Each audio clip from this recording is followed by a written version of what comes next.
Your high school senior may soon receive an acceptance letter to one or more Idaho schools without applying. Plus, the state is trying to figure out why students' math scores keep dropping. Just two of the hot topics in tonight's Making the Grade with Idaho Education News reporter Kevin Richard.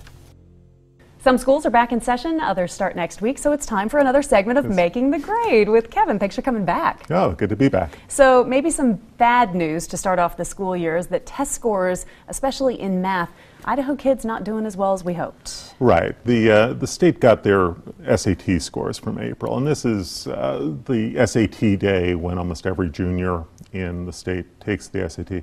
Well, the math scores dropped by about 12 points, and that kind of accounted for the entire drop in the overall SAT scores.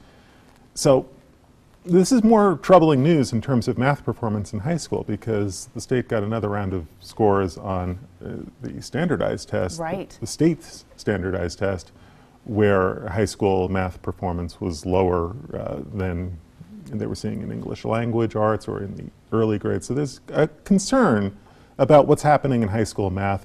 And the State Department of Education is thinking about, well, do we need to get more training, more coaches out into the schools to help math teachers? So that's a possibility. That's something they may propose in their budget, because it costs money, and the legislature would have to sign off on that. So statistics right now, but no necessarily solution to the problem. Right. I mean, this is something the State Department of Education would have to bring before next year's legislature, and if it was funded, you would see changes maybe next summer going into next school year. So we're a ways out. But I think what you saw is the test scores are a bit of a warning sign for state officials. Most definitely, and for school districts for that matter.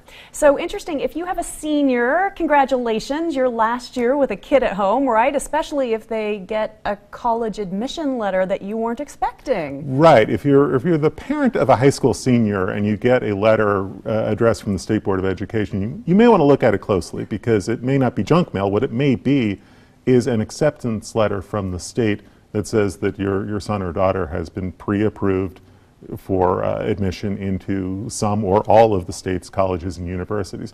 What the state is doing is they're going to look at students' GPA, they're going to look at test scores like the SAT scores, and determine whether a student has met the standards to go into an Idaho university. They'll be pre-approved. They still have to apply, but they've been told, look, you're in. The idea, obviously, is to try to get more high school graduates to stay in Idaho and to attend school here. Most definitely. Seniors, you still have to study, though. Yeah. West Ada School District. We haven't talked for a few weeks. This district board and their superintendent, Dr. Linda Clark, seem to be at odds over many issues. Can you wrap it up quickly and take us forward, Kevin, and say, what's this next year going to hold for this district? Well, I think that's the big question, is how does this board and the superintendent work together or not work together in the weeks and months ahead? What you've seen the first few weeks, a few disagreements, public disagreements about everything from Linda Clark's appointment to the State Board of Education, to her contract going forward a couple of years out, to the debate over whether the district needed an assessment director to look at these test scores and to try to make determinations of what to do with them. The board went against Linda Clark and did not fund that position last week. So, new board, we're only a few weeks in, but some friction, very palpable friction when you watch them in action. So it'll be very interesting to see it all unfold here. Vocal friction that will continue to follow. Before I let you go, Idaho Ed News running a photo contest once again. So if you have a great photo from your back to school days, you got to send it in, right? Right. First day of school photos, we really want to see them. Send them in to us, and then our Facebook and Twitter followers will pick a winner. The winner does get $100. So there's an incentive there. You can spend it on school supplies. So if you'd like to read more about this, know more about the contest, simple, just go to the website, idahoednews.org. Kevin, thanks for being here for another round of Making the Grade. Thank you.